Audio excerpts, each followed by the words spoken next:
லவ்தேத்தூர் இயேசுஸ் கிறிஸ்துஸ். இயேசு கிறிஸ்துவுக்கு புகழ். தமிழ் கூறும் நல் உலகில் வாழும் அனைத்து அன்பு உள்ளங்களுக்கும் வத்திக்கான் வானொலியின் வணக்கம். இறைவன் உங்கள் உள்ளத்தையும் இல்லத்தையும் தன் அன்பாலும் அருளாலும் அமைதியாலும் இன்றும் என்றும் நிரப்புவாராக.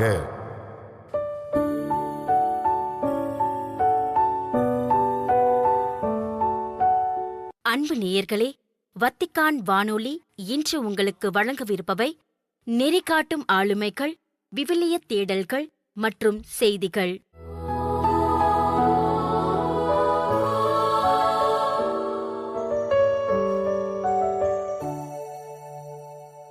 நெறிகாட்டும் ஆளுமைகள்.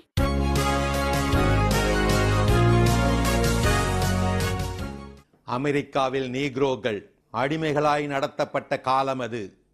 ஒரு நாள் ஒரு பணக்கார வெள்ளை நிற பெண்மணி அவ்வழியே சென்ற நீக்ரோ ஒருவரை கைதட்டி கூப்பிட்டாள், ஆணையிட்டாள், இதோ என் வீட்டில் கிடக்கும் விறகுகளை பிளந்து போடு, கூலி தருகிறேன். உடனே அந்த நீக்ரோ மறு பேச்சின்றி இதுதான் சமயமென வேலையிலே இறங்கிவிட்டார். விறகுகளை பிளந்து போட்டார், சீராக கட்டினார், சமையல் அறையிலே வரிசையாக அடுக்கிக் கொண்டிருந்தார். அந்த நேரத்தில் வேலைக்கு வந்தால் வழக்கமாய் வரும் வேலைக்கார சிறுமி வேலை செய்து கொண்டிருந்தவரை அடையாளம் கண்டு கொண்டாள். பதறிப்போனாள். எஜமானியிடம் ஓடி வந்து அலறினாள், அம்மா, அவரையா வேலை வாங்குகிறீர்கள்? அவர் யார் தெரியுமா? அவர்தான் பிரபல கல்விமான் புக்கர் வாஷிங்டன், டங்கேரி கல்வி நிலையத்தின் தலைவர். அதிர்ச்சியடைந்த அந்த பெண்மணி ஓடிப்போய் மன்னிப்பு கேட்டாள். வியர்த்து நின்றபடி சிரித்து கொண்டே சொன்னார் புக்கர் வாஷிங்டன், அம்மா, வருத்தப்படாதீர்கள். அலுவலகத்தில் அமர்ந்தே வேலை செய்யும் எனக்கு இது போன்ற வியர்வை உழைப்பு தேவைதான். அதற்கு நான் தான் உங்களுக்கு நன்றி சொல்ல வேண்டும். அதோடு உங்களை போன்ற முடியாதவர்களுக்கு பணி செய்வது எனக்கு மிகவும் பிடிக்கும். பக்குவமான பதிலிலே மனம் நெகிழ்ந்து போன அந்த பெண்மணி என்ன செய்தாள் தெரியுமா? தன் சொத்துக்களில் பெரும் பகுதியை அந்த டங்கேரி கல்வி நிலையத்திற்கு எழுதி வைத்து விட்டார். சரியாய்த்தான் சொல்லி இருக்கிறார்கள் நம் முன்னோர்கள். தினையளவு உதவி, பனை அளவு உயரம். படிப்பும் பணிவும் பண்பட்ட நண்பர்கள். ஆம், பணியுமாம் என்றும் பெருமை, சிறுமைதான் தன்னை வியந்து அணியும்.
விவிலிய தேடல்கள்.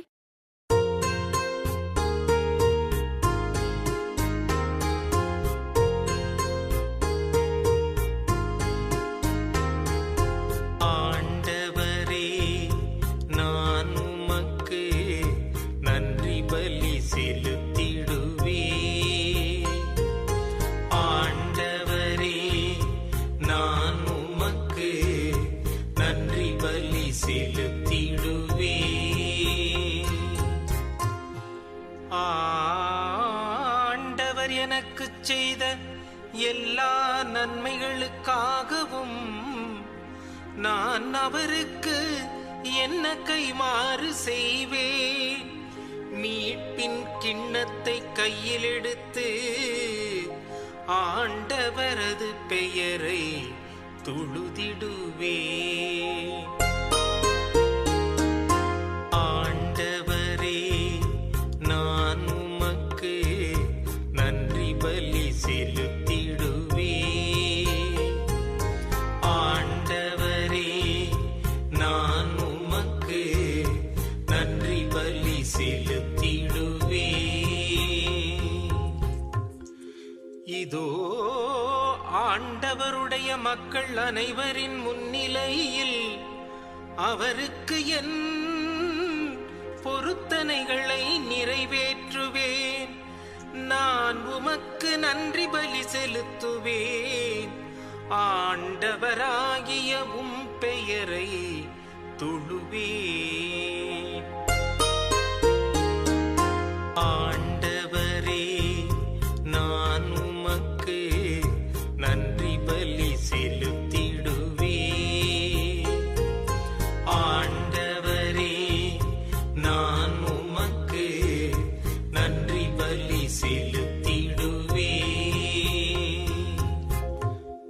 இப்பொழுதே உம் மக்கள் அனைவரின் முன்னிலையில் ஆண்டவரே, உமக்கு என் பொருத்தனைகளை நிறைவேற்றுவேன். உமது இல்லத்தின் முற்றங்களில் எருசலேமின் நடுவில் ஆண்டவரே, உமக்கு என் பொருத்தனைகளை நிறைவேற்றுவேன். ஆண்டவரே, நான் உமக்கு நன்றி பலி செலுத்திடுவேன். ஆண்டவரே, நான் உமக்கு நன்றி பலி செலுத்திடுவேன். இயேசுக்குள் பிரியமானவர்களே, இந்த திருப்பாடல் வழியாக உங்களை சந்திப்பதில் மிகுந்த மகிழ்ச்சி. நம்மை தொடர்ந்து ஆண்டவர் ஆசீர்வதிக்கிறார். இந்த ஆண்டு முழுவதும் நம்மை காத்து வழிநடத்திட இன்றைய நாளில் திருப்பாடல் 116 நாம் தியானிப்போம். இந்த திருப்பாடல் 116 இவனுடைய ஆசிரியர் நமக்கு என்ன சொல்லுகிறார் என்றால், அவருடைய சூழ்நிலை எதிரிகளினின்று தன்னை காத்து வழிநடத்த வேண்டும் என்று இந்த ஆசிரியர் ஜெபித்திருக்கலாம், அல்லது ஏதாவது ஒரு நோய்வாய்ப்பட்டிருக்கலாம். இந்த திருப்பாடலை எழுதிய ஆசிரியர் அல்லது ஏதாவது ஒரு துன்பமான சூழ்நிலைகள் இருந்திருக்கலாம். இந்த சூழ்நிலைகளிலிருந்து தன்னை விடுவித்த விடுதலை தந்த தேவனுக்கு அருமையான ஒரு திருப்பாடலை எழுதுகிறார். அதுவும் நன்றியின் வழியாக எழுதுகிறார். இன்றைய நாளில் திருப்பாடல் 116 இறைவசனங்கள் 12 14 17 19 வரையிலும் நாம் தியானிக்கின்றோம். பதிலுரை பாடல் பல்லவியாக ஆண்டவரே, நான் உமக்கு நன்றி பலி செலுத்துவேன் என்று மிக அருமையாக பாடியிருக்கிறார். துன்பத்திலிருந்து தன்னை காத்த தேவனுக்கு மக்கள் முன்பாக நன்றி செலுத்துகிறார். ஆண்டவர் முன்பாக பொருத்தனைகளை செலுத்துகிறார். ஆண்டவர் முன்பாக நன்றி பலிகளை செலுத்துகிறார். திருப்பாடல் 116 இறைவசனம் 12 பாருங்கள். ஆண்டவர் எனக்கு செய்த எல்லா நன்மைகளுக்காகவும் நான் அவருக்கு என்ன கைமாறு செய்வேன் என்கின்ற ஒரு பெரிய கேள்வியை எழுப்புகிறார். ஆண்டவர் ஒவ்வொரு நாளும் அவர் செய்த சகலவிதமான கிருபைகளை நாம் நினைத்து பார்க்கின்ற போது நம்முடைய வாழ்நாள் முழுவதுமே நன்றி சொன்னாலும் அதற்கு ஈடு ஆகவே ஆகாது என்கின்ற அருமையான ஒரு வார்த்தையை, நான் என்ன பொருத்தனைகளை செலுத்துவேன், நான் என்ன கைமாறு செய்வேன் என்று இந்த நூலினுடைய ஆசிரியர் நமக்கு தெளிவுபடுத்துகிறார். மீட்பின் கிண்ணத்தை கையில் எடுத்து ஆண்டவருடைய பெயரை நான் தொழுதிடுவேன். அன்பிற்குரிய இறைமக்களே, இயேசு ஆண்டவரும் பாருங்கள், கல்வாரி சிலுவையில் தன்னையே தியாக இரத்த பலியாக பரலோக தந்தைக்கு நன்றி பலியாக செலுத்துகிறார். பாவம் போக்கின்ற பலியாக செலுத்துகிறார். ஆக நாம் எப்போதுமே மீட்பினுடைய கிண்ணத்தை கையில் எடுத்து ஒவ்வொரு நாள் திருப்பலியிலும் அல்லது ஒவ்வொரு நாள் நம்முடைய உடல் உள்ளம் ஆன்மா அனைத்தின் வழியாக ஆண்டவருக்கு நாம் நன்றி பலி செலுத்திக் கொண்டே இருக்க வேண்டும் என்பதை நாம் கண்டிப்பாய் உணர வேண்டும். 14வது வசனம் பாருங்கள். இதோ ஆண்டவருடைய மக்கள் முன்னிலையில் அவருக்கு என்னுடைய பொருத்தனைகளை நிறைவேற்றுவேன் என்று சொல்லுகிறார். இதோ எருசலேம் தேவாலயத்தில் கண்டிப்பாக இந்த நூலினுடைய ஆசிரியர் மக்கள் முன்பாக ஆண்டவர் தமக்கு செய்த எல்லா விதமான நன்மைகளுக்கு நன்றி செலுத்தி நிச்சயமாக பொருத்தனைகளை செலுத்தி கொண்டே இருப்பார் என்பதை இந்த 14வது வசனம் நமக்கு தெளிவுபடுத்துகிறது. அடுத்ததாக 17வது வசனத்தை பாருங்கள். நான் உமக்கு நன்றி பலி செலுத்துவேன், உமது பெயரை எப்பொழுதுமே தொழுவேன் என்று சொல்லுகிறார். இதோ கடவுளுடைய பெயர் பரிசுத்தமான பெயர். கடவுளுடைய நாமம் எல்லா பெயர்களை விட வலிமை மிக்கது. கடவுளுடைய பெயரால் நாம் கூப்பிட்டு ஜெபிக்கின்ற போது அவர் எல்லா ஆசீர்வாதங்களையும் நமக்கு தருவார். நீங்கள் பாருங்கள், யோவான் எழுதிய நற்செய்தியில் பார்க்கின்ற போது, நீங்கள் என் பெயரால் எதை கேட்டாலும் நான் பரலோக தந்தையிடமிருந்து பெற்று தருவேன் என்கின்ற அருமையான இயேசுவினுடைய பரிசுத்தமான நாமம் நமக்காக கொடுக்கப்பட்டுள்ளது. ஆக நாம் எதை ஜெபித்தாலும் இயேசு கிறிஸ்துவின் பெயரால் ஜெபிக்கின்ற போது நிறைவான ஆசீர்வாதம். புனித பவுலடியார் அதான் சொல்லுகிறார், எல்லா விதமான புகழ்ச்சிகளையும் பலிகளையும் நீங்கள் இயேசு கிறிஸ்துவின் பெயரால் பரலோக தந்தைக்கு காணிக்கையாக்குங்கள் என்கின்ற அருமையான வார்த்தைகளுக்கு ஏற்ப நாம் ஒவ்வொரு நாளும் ஆண்டவருக்கு நாம் நன்றி பலி செலுத்தி அவருடைய பெயரை மகிமைப்படுத்திக் கொண்டே இருக்க வேண்டும் என்பதை இந்த வசனம் நமக்கு சுட்டி காண்பிக்கின்றது. அதே போல 18வது வசனங்கள் பாருங்கள். இப்பொழுதே மக்கள் அனைவரின் முன்னிலையில் ஆண்டவரே உமக்கு என் பொருத்தனைகளை நிறைவேற்றுவேன் என்கின்ற அருமையான வார்த்தைகளுக்கு ஏற்ப அன்பிற்குரிய சகோதர சகோதரிகளே, ஆண்டவர் நமக்கு செய்த எல்லா விதமான நன்மைகளையும் மக்கள் முன்பாக நாம் ஒரு பெரிய சாட்சியாக சொல்கின்ற போது விசுவாசம் இல்லாத மக்களும் ஆண்டவர் மீது இன்னும் அதிகமாக நம்பிக்கை கொள்ள ஒரு மிகப்பெரிய ஒரு வாய்ப்பாக இருக்கும். நமது ஆலயங்களில் பாருங்கள், ஒரு சில நேரத்தில் ஆராதனை வேளையிலும் சரி அல்லது திருப்பலி வேளையிலும் சரி நாம் ஏதாவது ஒரு சாட்சி சொல்கின்ற போது அந்த சாட்சியத்தை கேட்டு அந்த சகோதரருக்கு அந்த சகோதரிக்கு ஆண்டவர் செய்தது போல எனக்கும் ஆண்டவர் நிச்சயமாக செய்வார் என்று மக்களுடைய நம்பிக்கை அதிகமாகும், மக்களுடைய விசுவாசம் அதிகமாகும். ஆக கடவுளாகி ஆண்டவர் இதைத்தான் விரும்புகிறார். மக்களுடைய முன்னிலையில் என் நாமத்தை நீங்கள் எடுத்து சொல்லிக் கொண்டே இருங்கள், அப்பொழுது நான் மகிமையின் தேவனாய் இருந்து நான் என்றுமே உங்களை ஆசீர்வதிக்கிற தேவன். 19வது வசனத்தை பாருங்கள். உமது இல்லத்தின் முற்றங்களில் எருசலேமின் நடுவில் ஆண்டவரே உம் பொருத்தனைகளை நிறைவேற்றுவேன் என்கின்ற அருமையான ஒரு வார்த்தைகளுக்கு ஏற்ப ஆண்டவருக்கு நாம் ஒவ்வொரு நாளும் துதிகன மகிமையெல்லாம் நன்றி பலிகளையெல்லாம் செலுத்தி கொண்டே இருப்போம். ஒவ்வொரு நாளும் ஆண்டவர் நமக்கு செய்த ஆசீர்வாதங்களை நினைத்து பார்ப்போம்.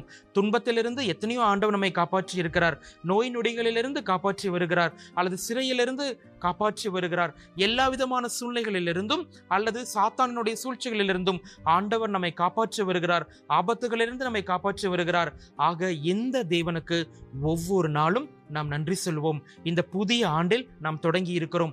இந்த புதிய ஆண்டு முழுவதும் ஆண்டவரே நீங்க என்னை காப்பாற்றுங்கள், அதனால் நான் தொடர்ந்து உமக்கு நன்றி பலி செலுத்திக் கொண்டே இருப்பேன், உமது பெயரை எப்போதும் போற்றி புகழ்ந்து ஆராதனை செய்வேன் என்கின்ற நம்பிக்கையோடு இந்த நாள் முழுவதும் இந்த திருப்பாடலை நாம் தியானித்து பார்ப்போம்.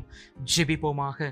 எங்களை என்னாலும் நேசிக்கிற எங்கள் அன்பின் பரலோக தந்தையே, எத்தனை ஆசீர்வாதங்கள் எங்களுக்கும் எங்களுடைய குடும்பத்திற்கும் இந்த திருப்பாடலை பார்த்து கொண்டிருக்கிற ஒவ்வொரு இறைமக்களுக்கும் தருகிறீர்.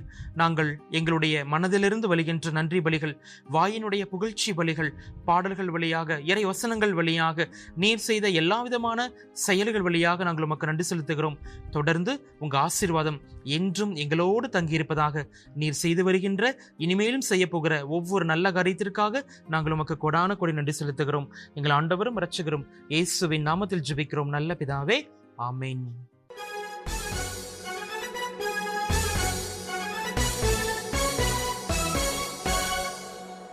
செய்திகள். உலக மறைபரப்பு ஞாயிறன்று புதிய பகுதியில் நடக்கும் நற்செய்தி பணிகளுக்காகவும் இளம் திரு அவைகளின் வளர்ச்சிக்காகவும் ஜெபிக்கவும் தங்களின் ஆன்மீக மற்றும் நிதியுதவிகளை வழங்கவும் ஒவ்வொரு கத்தோலிக்க சமூகமும் அழைக்கப்படுகிறது என்று திருத்தந்தை குறிப்பிட்டார். ஜூன் 1 திங்களன்று திருத்தந்தை மறைத்தூது கழகத்தின் பொது பேரவையில் கலந்து கொண்டவர்களை திருப்பிடத்தில் சந்தித்த போது இவ்வாறு கூறிய திருத்தந்தை, நீண்ட காலமாக நிலை பெற்றுள்ள திரு அவைகளில் உள்ளவர்கள் உட்பட அனைத்து கத்தோலிக்கர்களும் திரு அவையின் மறைபரப்பு உணர்வு பங்கு கொள்ளும் தங்களது பொறுப்பை உலக மறைபரப்பு ஞாயிறு நினைவூட்டுகிறது என்று சுட்டிக்காட்டினார். பல முக்கியமான மறைபரப்பு ஆண்டு விழாக்களை எடுத்துக்காட்டிய திருத்தந்தை இதில் உலக மறைபரப்பு ஞாயிறின் 100வது ஆண்டு நிறைவும் திருத்தந்தையின் மறைபரப்பு ஒன்றியத்தின் 110வது ஆண்டு நிறைவும் அடங்கும் என்றும் தெரிவித்தார். மேலும் உலகெங்கும் நற்செய்தியை அறிவிப்பதிலும் இளம் திரு அவைகளை ஆதரிப்பதிலும் காட்டிய அர்ப்பணிப்புக்காக உலகெங்கிலும் உள்ள மறைபரப்பு பணியாளர்களுக்கும் ஆதரவாளர்களுக்கும் தனது நன்றியை தெரிவித்துக் கொண்ட திருத்தந்தை திருத்தந்தை, இதன் மூலம் திரட்டப்படும் நிதியானது மறைபரப்பு நிலங்களில் உள்ள 1130க்கும் மேற்பட்ட திரு அவை எல்லைகள், மறைபரப்பு முயற்சிகள் மற்றும் அருள் பணியாளர்கள், துறவிகளின் பயிற்சி ஆகியவற்றிற்கு ஆதரவளிக்க உதவுகிறது என்றும் எடுத்துக்காட்டினார். இன்றைய சிக்கலான வரலாற்று சூழலில் மிக உயர்ந்த கிறிஸ்தவ பாரம்பரிய விழுமியங்களால் ஒன்றுபட்ட வியாபாரத்திற்கான ஐரோப்பாவாக மட்டுமல்லாமல் மக்களுக்கான ஐரோப்பாவாக மாற்றுவதற்கு உழைப்பது மிகவும் முக்கியம் என்றும் திருத்தந்தை 14ஆம் லியோ அவர்கள் குறிப்பிட்டார். ஜூன் 1 அன்று ஐரோப்பிய கத்தோலிக்க வழிகாட்டிகள் மற்றும் சாரணர்கள் சங்கத்தின் 50வது ஆண்டு பொன்விழா நிகழ்வில் கலந்து கொண்டவர்களை திருப்பிடத்தில் சந்தித்த போது இவ்வாறு கூறிய திருத்தந்தை, இந்த ஜூபிலி கொண்டாட்டத்தை அண்மையில் கொண்டாடிய தூய ஆவியார் பெருவிழாவோடு ஒப்பிட்டு பெந்தகோஸ்தே என்ற சொல்லுக்கே 50வது என்றுதான் பொருள் என்பதை சுட்டிக்காட்டினார். சாரணர் இயக்கத்தின் இந்த மகிழ்ச்சியான பொன்விழா ஆண்டு ஒரு புதிய பெந்தகோஸ்தே நிகழ்வாக மாறட்டும் என்று வாழ்த்திய திருத்தந்தை, அன்று மாடி அறையில் கூடியிருந்த திருத்தூதர்கள் மீது தூய ஆவியானவர் இறங்கியது போல இந்த இயக்கத்தின் ஒவ்வொரு உறுப்பினர் மீதும் இறங்கி வர வேண்டும் என்று இறைவேண்டல் செய்தார். மேலும் பேடன் பாவலின் சாரண கோட்பாடுகளை அடிப்படையாக கொண்டு இளைஞர்கள் இயேசு கிறிஸ்துவை ஒரு நம்பிக்கையான நண்பராகவும் வழிகாட்டியாகவும் போதகராகவும் கண்டுகொள்ள உதவுகின்ற இந்த சங்கத்தின் கல்வி பணியை திருத்தந்தை பாராட்டி மகிழ்ந்தார். படைப்போடு ஒன்றிணைந்து வாழ்வதன் முக்கியத்துவத்தையும் அந்த இயற்கையுடனான ஆன்மீக நெருக்கத்தையும் எடுத்துக்காட்டிய திருத்தந்தை, ஏனெனில் இவை படைப்பின் வழியாக கடவுளின் நன்மையை வெளிப்படுத்துகின்றன என்றும் குறிப்பிட்டார். நற்செய்தியை வாழ்வின் உண்மையான வழிகாட்டி வரைபடம் என்று வர்ணித்த திருத்தந்தை, திருவிவிலியத்தில் இருந்து தங்களுக்கு தேவையான ஆற்றலை பெற்றுக் கொள்ளுமாறு சாரணர்களை ஊக்குவித்ததுடன் சாரண தலைவர்களின் முன்மாதிரியான வாழ்க்கை, நம்பிக்கை மற்றும் முதிர்ச்சி ஆகியவை இளைஞர்களின் ஆளுமை உருவாக்கத்தில் மிக முக்கிய பங்கு வகிக்கின்றன என்று அவர்களுக்கு சுட்டிக்காட்டினார். இறைவேண்டல் மற்றும் ஏழைகளுக்கான சேவையை மேம்படுத்துவதில் முன்னோடியாக திகழ்ந்த புனித ஹன்னிபால் மேரி டி பிரான்சியா அவர்கள் மறைந்த நூற்றாண்டு விழாவை திரு அவை கொண்டாடியது. இவ்விழாவின் ஒரு பகுதியாக ரோம் மறைமாவட்டத்தின் முதன்மை அருள் பணியாளரான கர்தினால் பால்டசாரே ரெய்னா அவர்கள் தலைமையில் திருப்பலி நிறைவேற்றப்பட்டு மலரஞ்சலி செலுத்தப்பட்டது. மேலும் இத்தாலிய பொருளாதார குற்றங்களை கையாளும் காவல்துறையின் இசைக்குழுவின் இசை நிகழ்ச்சி உள்ளிட்ட சமூக கொண்டாட்ட நிகழ்வுகளும் இடம்பெற்றன. புனித ஹன்னிபால் இறை அழைத்தலே கடவுள் தந்த மாபெரும் கொடையாக கருதினார். அவற்றை நாம் இடைவிடாத ஜபத்தின் மூலமே பாதுகாத்திட முடியும் என்பதில் உறுதியான நம்பிக்கை கொண்டிருந்தார். அவரது ஆன்மீக வாழ்வு நற்செய்தியில் இயேசு கிறிஸ்து வழங்கிய கேளுங்கள் என்ற கட்டளையை மையமாக கொண்டிருந்தது. குறிப்பாக அறுவடை மிகுதி, தொழிலாளர்களோ சிலர், எனவே அறுவடைக்கு தொழிலாளர்களை அனுப்பும்படி அறுவடையின் உரிமையாளரிடம் வேண்டுங்கள் என்ற இறைவார்த்தையின்படியே அவர் தன் வாழ்வை அமைத்துக் கொண்டார். புனித ஹன்னிபால் அவர்களின் வாழ்வு அருள்பணியாளர்கள், துறவிகள் மற்றும் திரு அவையில் உள்ள அனைவரின் இறை அழைத்தலுக்காகவும் இறைவேண்டல் செய்ய நம்பிக்கையாளர்களை தூண்டியது. 2026ஆம் ஆண்டிற்கான பொது பேரவை கூட்டத்திற்காக உரோமில் கூடியிருந்த 100க்கும் மேற்பட்ட திருத்தந்தை மறைத்தூது கழகத்தின் தேசிய இயக்குநர்கள் அருளாளர் பாவுலோ மன்னாவின் பாரம்பரியத்தை கௌரவிக்கும் வகையில் இத்தாலியின் ருசெண்டா நகருக்கு திருப்பயணம் மேற்கொண்டனர். இந்த திருப்பயணத்தின் போது 2005ஆம் ஆண்டு முதல் அருளாளர் பாவுலோ மன்னாவின் உடல் அடக்கம் செய்யப்பட்டுள்ள சிற்றாலயத்தில் இடம்பெற்ற திருப்பலியிலும் பங்கேற்றனர். திருப்பலியின் போது மறைவுரையாற்றிய பேராயர் மைக்கேல் அவுட்ரோ அவர்கள் நற்செய்தி அனைத்து மக்களையும் சென்றடைய வேண்டும் என்றும் திருமுழுக்கு பெற்ற ஒவ்வொருவரும் திரு அவையின் மறைபரப்பு பணியில் பங்கு பெற வேண்டும் என்றும் அருளாளர் மன்னா கண்ட கனவை நினைவு கூர்ந்தார். மேலும் போர், பிரிவினை மற்றும் வன்முறை நிறைந்த உலகில் பாப்பிரை மறைபணி கூட்டமைப்பிற்கு மக்களிடையே சகோதரத்துவம், ஒன்றிப்பு மற்றும் அமைதியின் உறவுகளை உருவாக்க அழைப்பு விடுக்கப்பட்டுள்ளது என்று எடுத்துரைத்த பேராயர் அவுட்ரோ அவர்கள், இது கிறிஸ்து மற்றும் தூய மூவர் இறைவனிடமிருந்து வரும் ஒற்றுமையை பிரதிபலிக்கிறது என்றும் விளக்கினார். மறைபரப்பு பணி என்பது உத்திகள் அல்லது பரப்புகளை அடிப்படையாக கொண்டதல்ல என்றும் மாறாக அது தூய மூவர் இறைவனின் ஒன்றிப்பில் வேரூன்றியுள்ளது என்றும் அவர் வலியுறுத்தினார். இத்துடன் வத்திக்கான் வானொலியின் தமிழ் ஒளிபரப்பு நிறைவு பெறுகிறது. உங்கள் செவிமடுத்தலுக்கு நன்றி. தொடர்ந்து வத்திக்கான் வானொலியுடன் இணைந்திருங்கள். இறையாசிர் பெறுங்கள்.